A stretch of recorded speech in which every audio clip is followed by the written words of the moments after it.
деца на празника на Обединено детско заведение Здравец. 35 години Обединено детско заведение Здравец. Приятно ми е много да обявя нашите гости.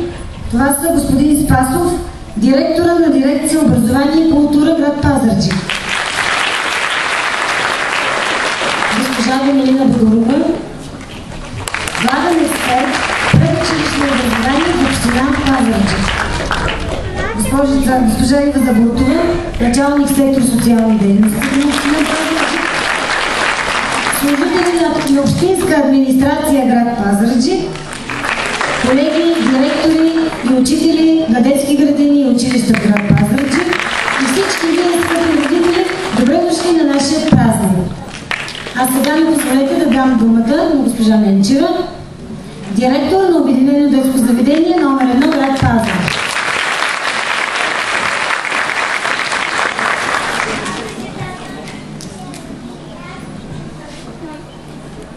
Уважаеми гости, скъпи родители, колеги, приятели на детското заведение. Тази година се навършват 130 години от откриването на първата детска градина в България, в град Свищов. Но три значими за нас събития ни събраха днес в тази зала. 63 години от откриването на целодневна детска градина 5. 52 години от откриването на целодневна детска градина 7 и 35 години от обединението на детското заведение в Обединено детско заведение Здравец. През 1977 година се обединяват двете градини. Детското заведение в началото се нарича Владо Йошев, а днес Обединено детско заведение Здравец. Нещо тръпно и красиво изпълва сърцата ни, когато се върнем 35 години назад, с спомена за хора, свързани с дейността на детското заведение. Хора надарени с талант в професията и безкрайна любов към децата. Днес, запазвайки достоинствата на традициите, създадени от тях, ние се стремим да усъвършенстваме дейностите в детското заведение, за да можем да предложим на децата образование и възпитание, отговарящи на потребностите на обществото и да им осигурим успешно навлизане в европейски ориентираната ни образователна система. Да превърнем детското заведение модерно, достъпно, качествено. Тази трудна задача не бихме могли да осъществим без подкрепата на родителите и обществените институции. Тук е момента да благодаря на родителите. Благодаря ви, скъпи родители, че поверихте най-скъпото – децата си. Благодаря ви за неоценимата подкрепа за организацията и провеждането на този празник.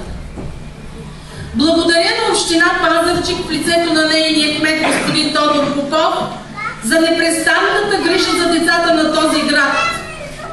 На общинска администрация. Благодаря на регионалния инспекторат, към Министерството на образованието, на ресурсен център Пазарджик, на колегите, с които благотворно си сътрудничим. Благодаря за голямата любов и себеотдаване в работата и непрестанната грижа за децата на всички служители на Обединено детско заведение Здравец. И всички заедно, под слънцето, и всичко в името на децата, защото чудесата, това са децата. Честит празник и приятни мигове с децата на Обединено детско заведение Здравец!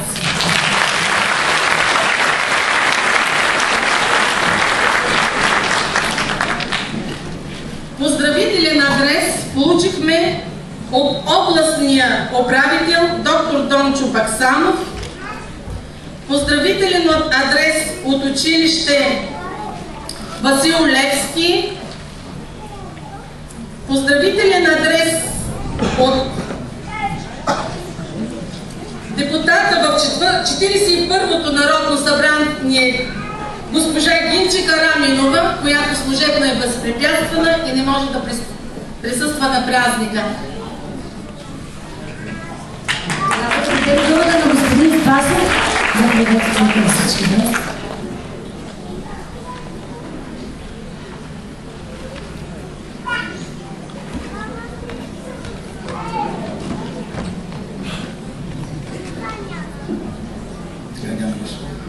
Уважаема публика, ще си позволя едно много кратко лирическо предисловие, като че ли точно такива мига, когато, както и тази зала, съберем много деца и възрастни, разбираме колко огромна, а и тревожна е отговорността на всички нас, родители, учители, възрастни, да възпитаваме, да отглеждаме, да учим тези деца. А сега делово. Имам задължението, а и привилегията да поздравя директора на учебната, на детската градина, всички вас, родители, разбира се и деца, близки гости, с 35 годишната на това детско заведение, да пожелая много здраве на всички, да успева всичко това, което правите и което е документирано, както го видяхме в двете ви печатни издания. И разбира се, кмета подарява и един мултифункционален уред, или да кажем на български много функционален, или още по-на български с много възможности, нещо като 3 в 1, какво имаше вътре, скенер, принтер и още нещо, на което забравих. Честит празник!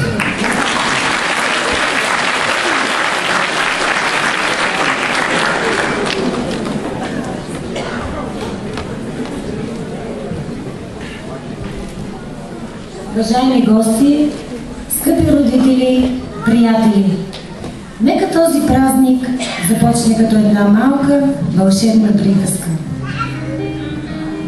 Живее и днес един малък принц, който обитава една малка планета, по-малка от него самия, и който намери своите приятели.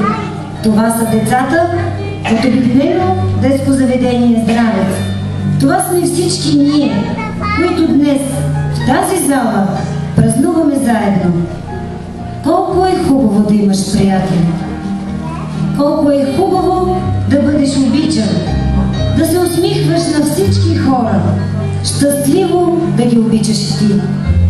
Дами и господа, ако някой обича цвете, което съществува сред милиони звезди, това е достатъчно да бъдеш щастлив. Това, което толкова много ни вълнува от този малък принц, е верността му към едно цвете. Образът на една роза. Човек може да отглежда хиляди рози и да не намери това, което търси, а да го открие в една едничка роза. И това е достатъчно да бъдеш щастлив. И тъкмо времето, което е загубил за своята роза, я прави толкова важна за самия него. Ние намерихме това, което търсихме преди 35 години. Нашите рози са тук на сцената и го видяхме със сърцето си.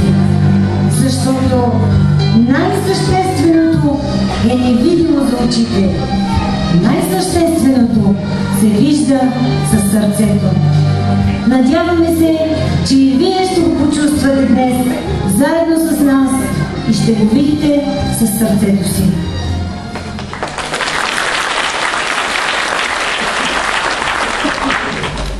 Здравей ти, кой си? Здравей, не ме ли помниш? Аз съм малкият принц. Запознахме се преди 5 години. Спомни си, 30 години, Обединено детско заведение номер 1 Здравец. О, да, но вече 35 години, Обединено детско заведение Здравец. 35 години, глъчна дечица. 35 години, непрекъсната речица от деца. Цветята на земята. 35 години, празнувай с мен и днес светъл празничен ден. А ти откъде идваш? От друга планета, далечна планета, много далечна планета. А нашата планета е Земя. Нашата родина е България. Ние сме децата